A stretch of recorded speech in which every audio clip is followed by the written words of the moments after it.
त्रिभुवन भाई साहब, अब मैं जरा एक चीज ये बता दीजिए, वो मैं इसलिए पूछ रहा हूँ कि रशिया हमारा अकेला एक था जिसने बिल्कुल रॉक सॉलिड भारत के साथ खड़ा रहता था।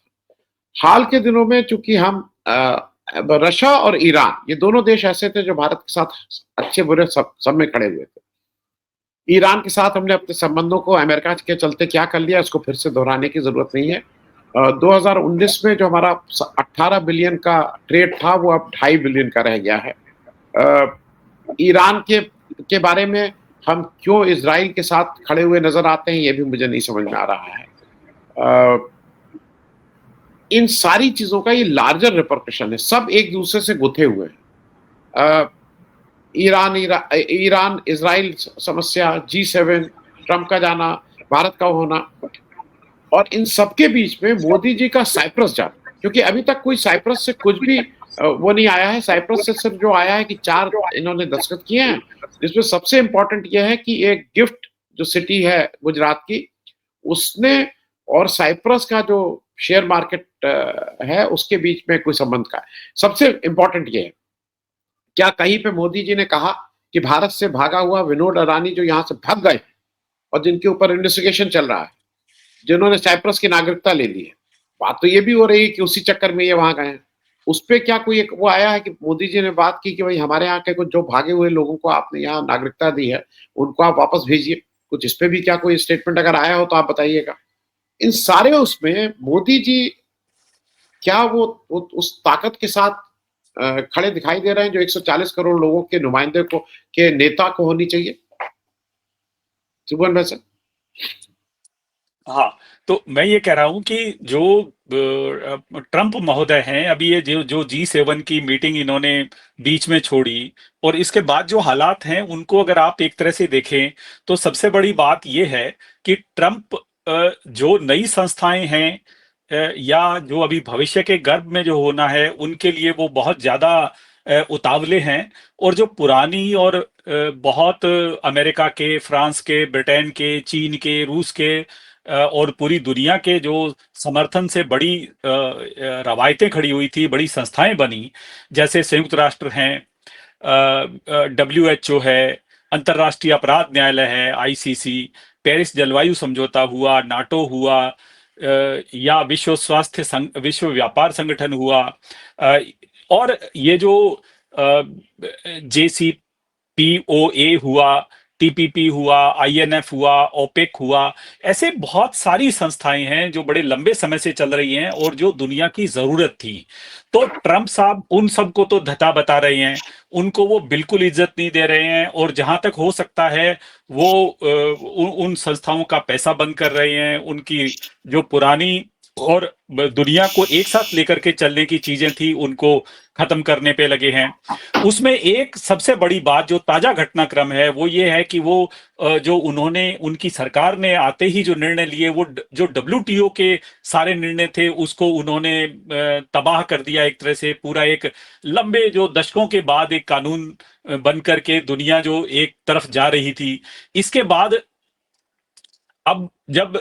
G7 का मामला आया, तो G7 की उन्होंने कई कारणों से बीच में छोड़ करके वो भागे वहां से। एक तो मध्य पूर्व में जो तनाव बढ़ा है,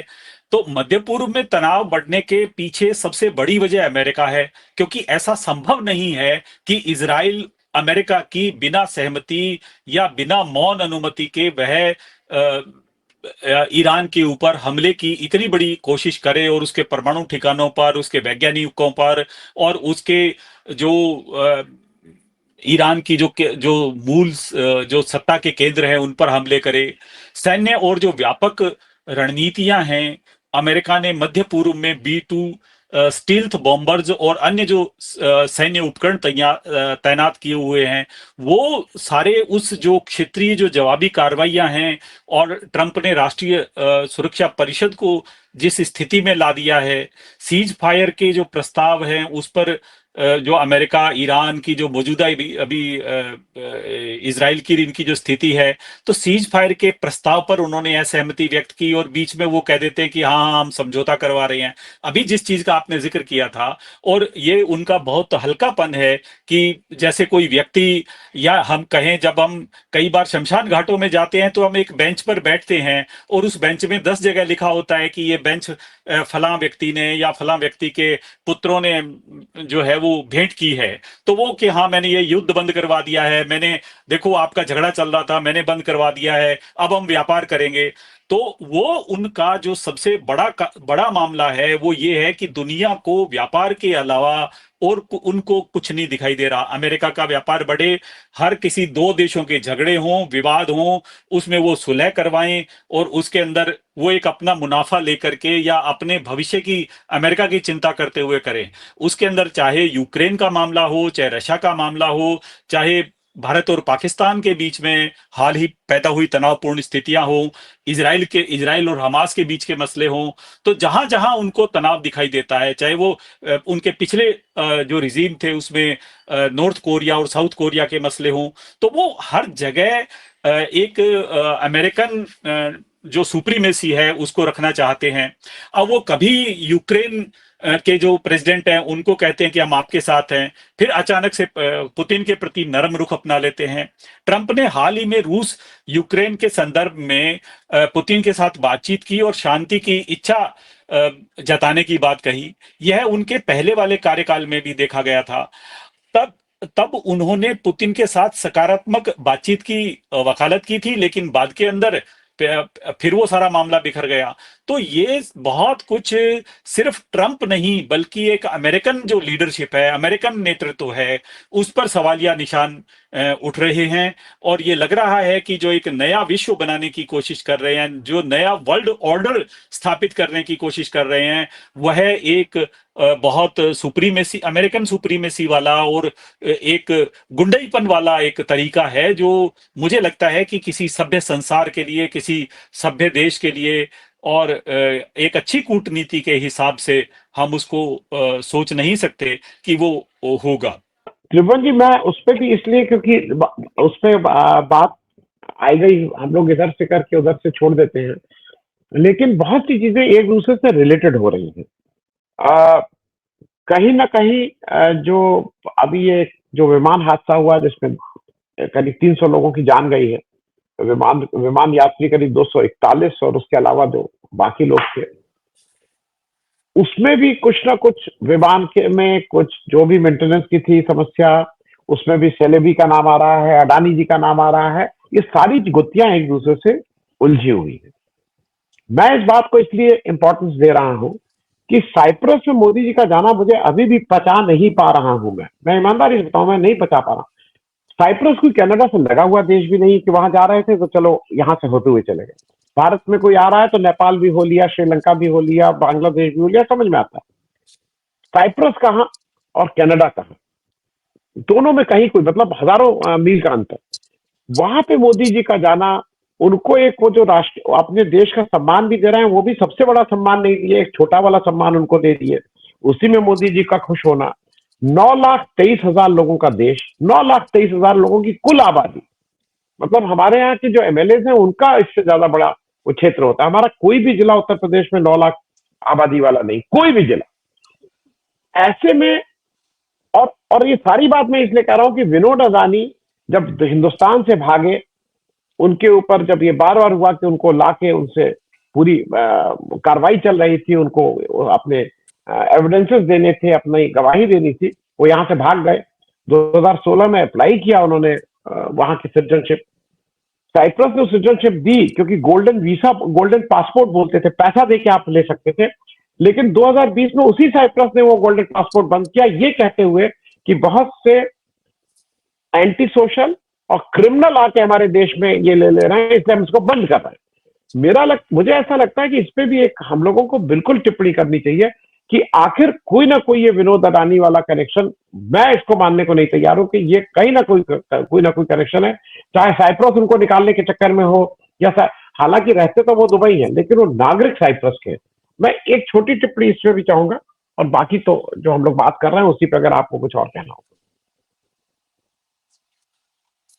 जो साइप्रस की यात्रा थी वो काफी हैरानीजनक है, क्योंकि साइप्रस इतना बड़ा मुल्क नहीं है कि हम यहाँ उसको एक बहुत महत्वपूर्ण राष्ट्र की तरह से देखें।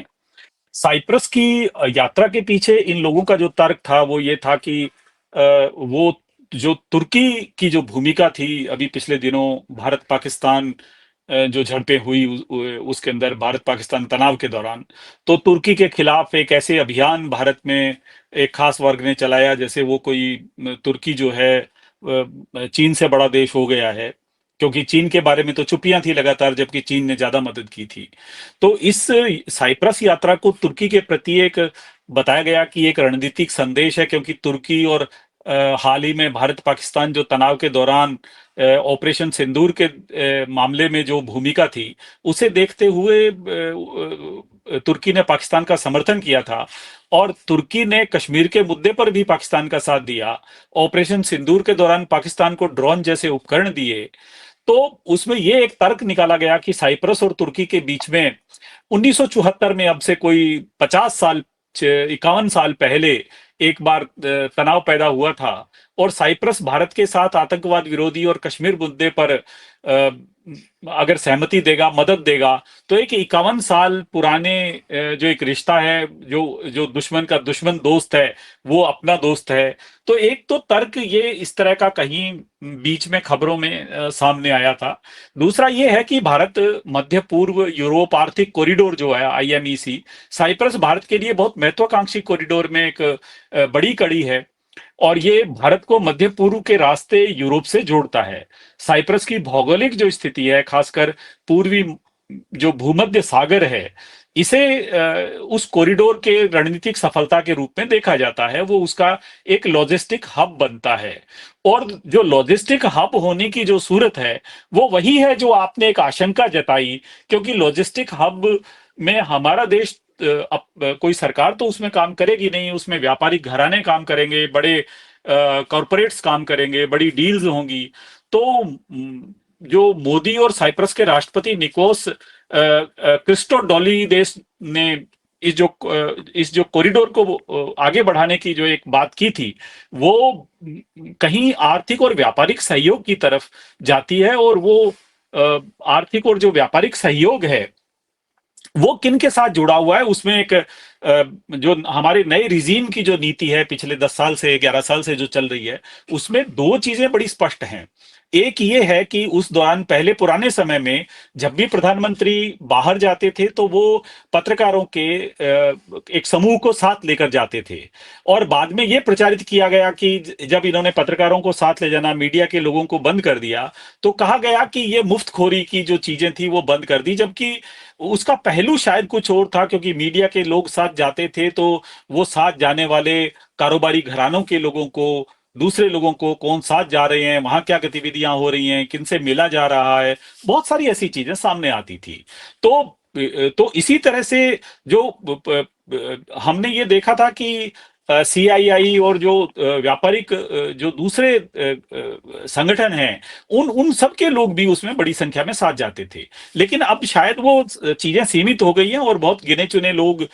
उसमें उसका फायदा उठाते हैं। तो ये जो साइप्रस का आर्थिक और जो व्यापारिक सहयोग वाला मामला है, वो भी एक व्यापारिक तौर पर एक बड़ा कारण हो सकता है, क्योंकि साइप्रस यूरोपीय संघ का सदस्य है, और उसकी अनुकूल व्यवस्था और उन्नत जो वित्तीय सेवा क्षेत्र है वो भारतीय कंपनियों के लिए यूरोप में प्रवेश करने का एक बड़ा बड़ा आकर्षक और चुंबकीय मतलब क्षमता रखने वाला एक बड़ा केंद्र है। यूरो बैंक ने मुंबई में एक प्रतिनिधि कार्यालय पहले ही खोलने की घोषणा कर दी है, और उससे जो भारतीय व्यवसायों को यूरोप में, मध्य पूर्व में, अफ्रीका में और अन्य देशों में जो जोड़ने में मदद करेगा। तो ये मदद मुख्य तौर पे कॉरपोरेट घरानों को मिलेगी, और उसका फायदा उन लोगों को ज्यादा मिलेगा जो आज की सत्ता के या आज के सत्ता प्रतिष्ठानों के ज्यादा करीब हैं। और दूसरा यह है कि साइप्रस की एक उसमें जो तर्क और सामने आया कि वो आतंकवाद विरोधी सहयोगी है, और साइप्रस की जो UN समर्थन और भारत की जो वैश्विक स्थिति है उसमें भी है। तो ये कुल मिलाकर के आप जो आशंका जता रहे हैं जिस तरह की, ये कहीं उससे बिल्कुल निर्मूल बात नहीं है, और ये चीजें हम इनको सामने देख सकते हैं।